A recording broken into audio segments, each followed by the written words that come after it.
itu murah hati, tidak cemburu atau tidak iri hati, tidak sombong, tidak memegahkan diri, tidak melakukan hal yang tidak sopan. Setuju nggak, Bro Cahaya, dengan perkataan itu? Setuju. Nah, itu perkataan Rasul Paulus, Bro. Itu. Tapi walaupun, ya saya tahu itu perkataan Paulus, tapi Yesus tak pernah mengajar, kan? Yesus tak pernah mengajar ajaran kasih, kan? Betul atau tidak? Yesus tidak mengajarkan kasih. Tak pernah mengajar ajaran kasih seperti yang Paulus cakap. Betul atau tidak? Loh, gimana sih? Sekarang Tuhan Yesus justru yang menajamkan ajaran kasih. Hukum yang terutama dan yang pertama adalah kasihilah Tuhan Allahmu dengan segenap hatimu, dengan segenap jiwamu, dengan segenap akal budimu, dan dengan segenap kekuatanmu.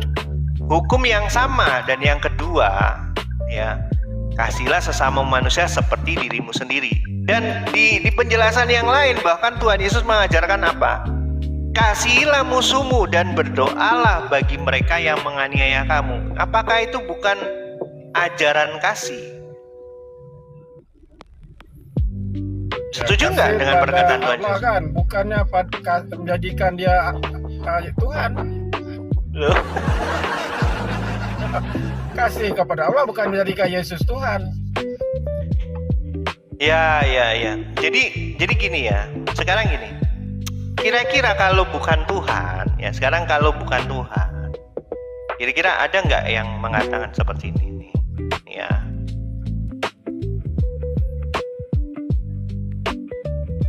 Nih, ada nggak manusia biasa yang mengatakan seperti ini? Akulah kebangkitan, Yohanes 11 ayat 25 dan 26. Akulah kebangkitan dan hidup. Tuh, kebangkitan dan hidup. Kira-kira maha hidup itu siapa kalau nggak Tuhan? Yang bisa memberikan kita hidup kekal itu siapa kalau nggak Tuhan? Keselamatan kekal itu siapa? Akulah kebangkitan dan hidup. Barang siapa yang percaya, ya barang siapa percaya kepadaku, ia akan hidup walaupun ia mati. Dan setiap orang yang hidup, yang percaya kepadaku, tidak akan mati selama-lamanya. Kira-kira itu perkataan manusia atau perkataan Tuhan tuh, Bro? Mana ada orang hidup selama-lamanya? Semua orang mati. Kira-kira kalau Pak Cahaya nanti dibangkitkan hidup selama-lamanya nggak? Kalau saya saya tetap bangkit. Saya tetap bangkit juga. Ya, artinya bahwa hidup selama-lamanya di sini adalah nanti saat kita dibangkitkan kita akan hidup selama-lamanya, gitu loh. Masa gitu aja nggak paham sih kata-kata Tuhan Yesus? Bener nggak sih? Percaya nggak? Pak Cahaya percaya nggak akan kebangkitan nanti di akhir zaman? Percayalah, Nabi Muhammad pun berkata perkataan yang sama. Nah, terus setelah kita dibangkitkan kita mati nggak? Tidak. Hidup selama-lamanya kan? Iya, walaupun di neraka, walaupun di surga, tapi hidup selama-lamanya kan? Bener nggak? Ya. Ya sudah, berarti kan perkataan Tuhan Yesus kan bener. Artinya bahwa yang memberikan hidup selama-lamanya ini Tuhan Yesus loh. Nih coba ya. Dan setiap orang yang hidup dan yang percaya kepadaku, tuh ngomong, yang percaya kepadaku tidak akan mati selama-lamanya. Tuh coba. Oke, itu masih mengatakan perkataan Nabi. Gimana? Nggak mungkin dia berani ngomong akulah kebangkitan dan hidup. Ada nggak Nabi yang bisa ngomong kayak gitu? Coba tunjukkan di mana. Ayo. Ada nggak? Ada. Sabar. Ada berapa perkataan? Dekat hampir 40 perkataan Yesus mengaku dirinya utusan dan tak pernah mengaku dirinya Tuhan itu. Oke, sekarang gini, saya kasih analogi lah ya. Seorang pangeran ya seorang pewaris kerajaan diutus oleh bapaknya untuk datang ke rakyat jelata untuk melayani mereka. Kira-kira saat pewaris tahta ini diutus oleh bapaknya, itu sebagai utusan tidak? Utusan. Nah, saat dia sebagai utusan, dia kehilangan hak untuk mewarisi tahta tidak? Wah, Tuhan boleh ditukar ganti. Dengarkan dulu ini pertanyaan tadi. Jangan lari dulu. Saat pewaris tahta ini diutus oleh ayahnya kepada rakyat jelata, dia disebut utusan kan? Betul, utusan. Sekarang pertanyaan saya, walaupun dia disebut sebagai utusan, apakah dia kehilangan hak sebagai pewaris tahta? Hak tidak hilang kalau manusia. Dia tetap sebagai pewaris tahta kan? Bener kan? Walaupun dia disebut utusan. Bukan berarti dia bukan pangeran lagi, betul kan? Betul. Demikian juga Tuhan Yesus Kristus. Walaupun dia diutus oleh Bapa, dia tidak pernah kehilangan hakikatnya dia sebagai Allah. Itu tidak benar. Tidak. Tidak benar. Ya nggak apa-apa lah kalau Bro Cahaya ngomong iya itu benar, udah langsung saya baptis hari ini. Tidak apa-apa, Tuhan proses. Yesus cakap Tuhan tidak mati. Iyalah, mana bisa Tuhan mati? Tuhan kan gelar, mana bisa gelar mati? Gimana sih? Hakikat Allah pun juga tidak bisa mati, ya, karena Allah itu kekal, tidak mungkin bisa mati. Tetapi bagaimana kok bisa mati? Ya, karena agar bisa mati, makanya itulah Sang Anak yang adalah Allah ini turun ke dalam dunia mengambil hakikat manusia agar bisa mati menebus kita dari kutuk dosa. Nah, makanya kenapa di dalam ayat Alkitab dia yang dengan matinya, ada katanya tuh dengan matinya ya, contohnya di dalam Efesus pasal 2 ayat yang ke-15, dengan matinya adanya katanya, itu artinya bahwa kesiapaannya dia adalah Sang Anak yang adalah Allah dalam atau keadaan sebagai manusia. Nah, di dalam suratan Petrus juga demikian, dia yang dibunuh dalam keadaannya sebagai manusia. Berarti yang mati siapa? Yang mati adalah Sang Anak atau Sang Firman yang adalah Allah. Loh, kok bisa mati? Bukannya Allah tidak bisa mati. Tidak hanya berhenti di situ saja penjelasannya. Dia yang adalah Allah mati dalam keadaannya sebagai manusia. Artinya siapa yang menebus kita? Ya Allah. Dalam apa? Dalam keadaannya sebagai manusia. Nah, gitu. Penjelasannya nggak boleh dipotong-potong. Harus. Perkataan teologi. Itu penjelasan teologi, bukannya penjelasan Yesus. Yesus tidak pernah berkata begitu. Ya. Oke, sekarang coba perkataan Tuhan Yesus seperti ini. Ini ya, nih,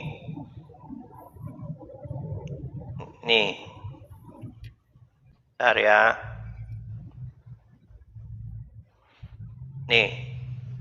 Yesus perkataan Tuhan Yesus nih, perkataan Tuhan Yesus nih, Yohanes 10 ayat yang ke-11. Akulah gembala yang baik. Gembala yang baik apa tuh? Bisa nggak buka ayat Alkitab Yohanes 10 ayat yang ke-11? Oh, lagi di jalan ya. Oke. Jadi ini ya, Yohanes 10 ayat 11. Akulah gembala yang baik. Gembala yang baik memberikan nyawanya bagi domba-dombanya. Nah, kira-kira Tuhan Yesus memberikan nyawanya nggak bagi domba-dombanya? Iya, coba kita lihat di ayat yang ke-17. Bapa mengasihi aku oleh karena aku memberikan nyawaku untuk menerimanya kembali. Tidak seorang pun mengambilnya daripadaku, melainkan aku memberikannya menurut kehendakku sendiri. Aku berkuasa memberikannya dan berkuasa mengambilnya kembali. Inilah tugas yang kuterima dari Bapakku. Coba, bisa nggak manusia itu bisa berkehendak untuk memberikan nyawanya dan mengambilnya kembali? Kan Bapak yang bagi kuasa, bukan dia berkuasa. Ya enggak, orang perkataan Tuhan Yesus jelas kok. Aku memberikan nyawaku. Ini. Dengarkan ini loh. Aku memberikan nyawaku untuk menerimanya kembali. Tidak ada seorang pun mengambilnya daripadaku. Melainkan aku memberikannya menurut kehendakku sendiri. Coba Tuhan Yesus menurut kehendakku sendiri. Ngomong Tuhan Yesus. Masa sih mau disangka? Lepas diberi kuasa. Loh, menurut kehendakku sendiri, kehendaknya Tuhan Yesus sendiri. Gimana sih? Ya, selepas diberi kuasa. Loh, kok selepas diberi kuasa? Nggak ada di sini tulisannya selepas diberi kuasa. Lalu Tuhan Yesus kan nggak ada. Ini kan berarti kamu yang berteologi nih. Ayo Kak, katanya Ya, itu kan teologi. Nah, sekarang Yesus saya dia balik tuh. tidak boleh berbuat apa-apa. Saya kan baca Alkitab, semuanya boleh ayat-ayat Bapak. Alkitab. Jadi perlawanan itu perkataan itu berlawanan dengan perkataan Yesus yang lain. Loh, kok perkataan Tuhan Yesus yang lain? Ini kan huruf merah nih. Katanya yang dipercaya tadi pertama, yang dipercaya adalah perkataan Tuhan Yesus sebelum dia mati atau jadi mayat. Nah, ini kan sebelum dia mati, masih nggak dipercaya juga. Gimana sih? Ya, karena ada 37 lebih dia mengaku dirinya utusan. Loh, Dan iya, saya kan tadi Tuhan. Saya kan sudah bilang bahwa walaupun dia sebagai utusan, dia tidak pernah kehilangan hakikatnya sebagai Allah. Dia adalah Allah. Allah yang mengambil rupa manusia. Makanya kenapa dikatakan dia mengosongkan diri. Ya, dia mengosongkan diri dan mengambil rupa sebagai hamba. Jadi dia melayani. Aku datang tidak untuk nih ya, nih, lihat nih.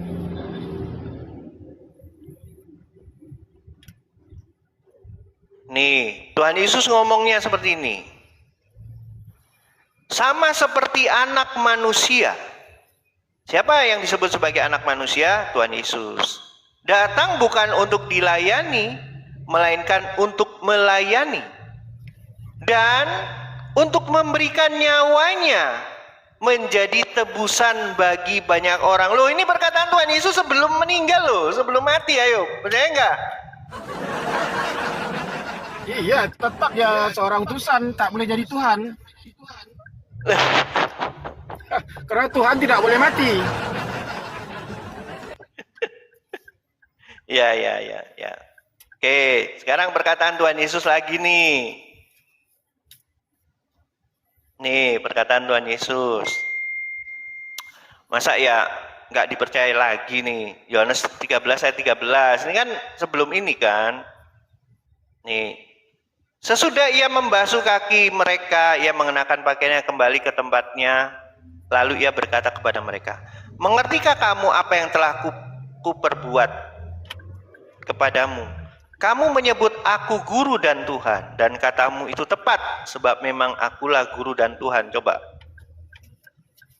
Oke, itu kalau guru dan Tuhan itu teologi. Kalau Yesus guru dan Tuhan. Teologi. Nah, itu perkataan Yesus. Guru dan Tuhan.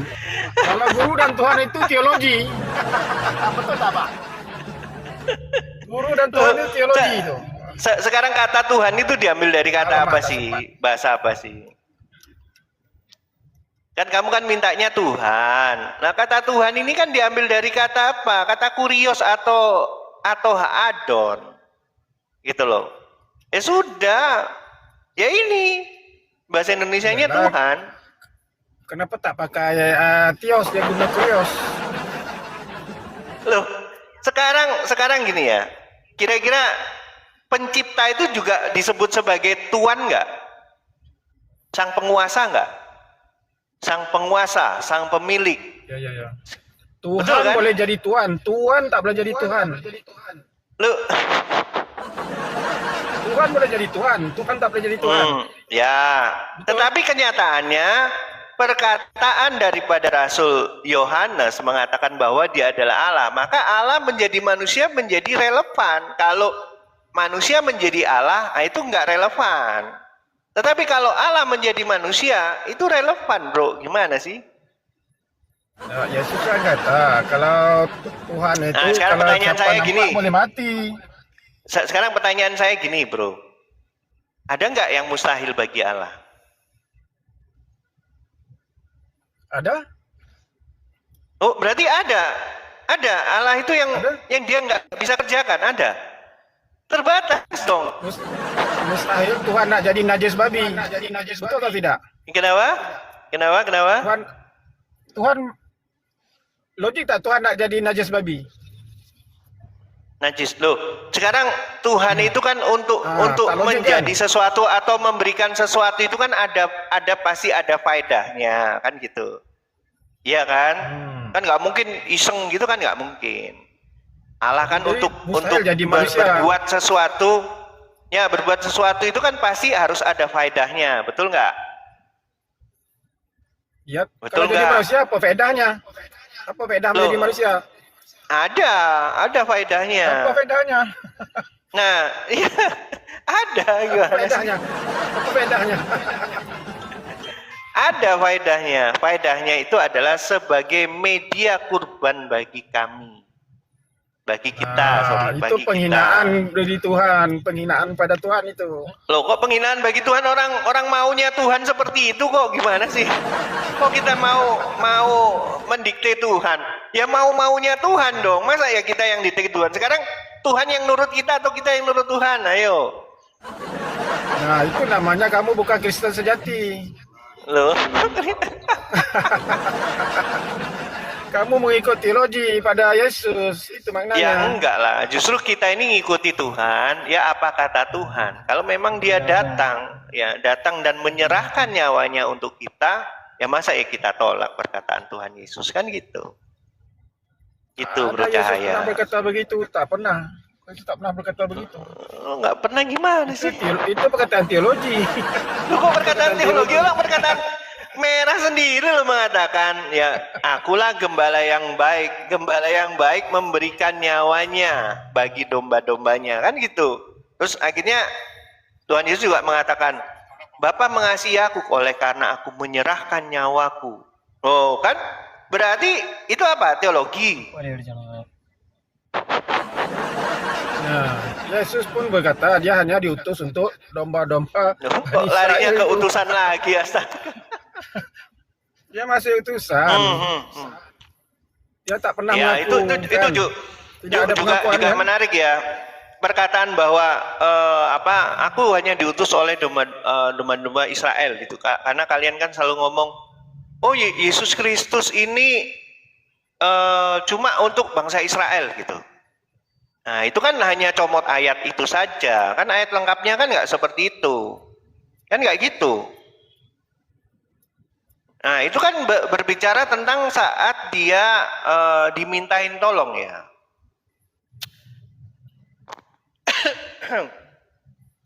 Itu kan karena ada wanita Kanaan yang anaknya itu kerasukan kuasa iblis atau kuasa jahat, kuasa setan. Nah, dia minta tolong kepada Tuhan Yesus. Ya memang dalam dalam kebudayaan ya, kebudayaan sosial.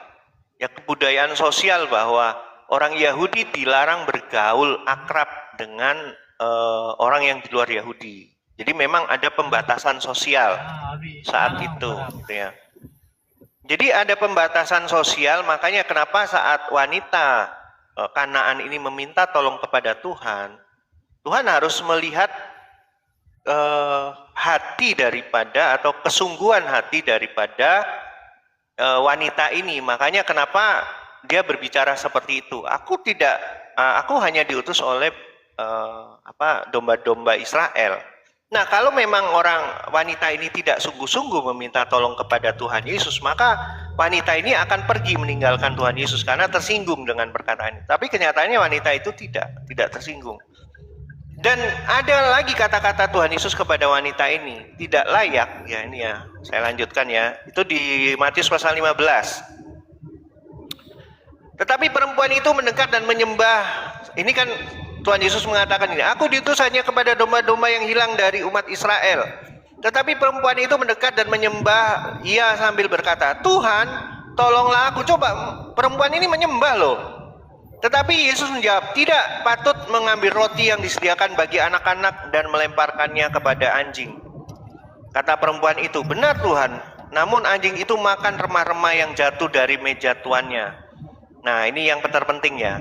Maka Yesus menjawab dan berkata kepadanya, hai ibu, besar imanmu, maka jadilah kepadamu seperti yang kau kehendaki. Dan seketika itu juga anaknya sembuh. Nah, jadi kalau Tuhan Yesus itu hanya untuk Bani Israel atau bangsa Israel, kira-kira ditolong nggak ibu ini? Nggak mungkin ditolong, tapi kenyataannya ditolong. Nah, terus ini perkataan Tuhan Yesus di Yohanes 10. Nih ya, ngomong seperti ini. Sebentar. Mengenai tentang, nah ini ya.